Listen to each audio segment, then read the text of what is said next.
بعد أشهر من العمل المتواصل، بدأ مزارعو منطقة واد أم الخز عملية جني المحصول وتجميعه. النتيجة تبدو مرضية للمختار، الذي تمكن رفقة مزارعين آخرين من زراعة كميات معتبرة من المحاصيل الزراعية التقليدية، وها هو اليوم يحصد ما عملت يداه. الحديث من نتباركوا معاه أولا تباركوا عشان قالوا دقولي عقب ذاك حرق الأشعاب اللي فيه كامل ما هم صالحين.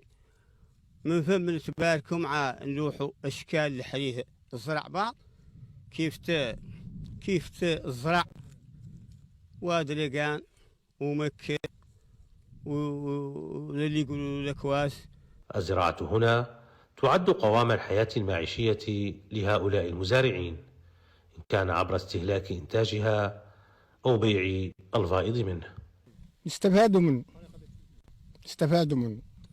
استفادوا منه بعد نستفادوا نبيعوا اللي قاعدين نبيعوا منه واللي قاعدين نعيشوا به. رجعنا وعدلنا الحديثة وعدلنا منها شيء ما شاء الله ملموس، ونشوفوا لنا قطع قريب من تقريبا 400 ولا 500 من الزرع، ونستقصدوها ونصبحوا عندنا انتاج ذوك وجيه للواجهة كاملة الزراعية اللي تعني موريتانيا كاملة.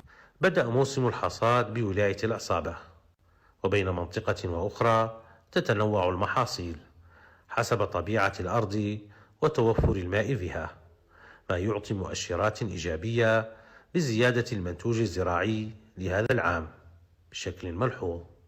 تالي الصادق، قناة الموريتانيا، واد أم الخز.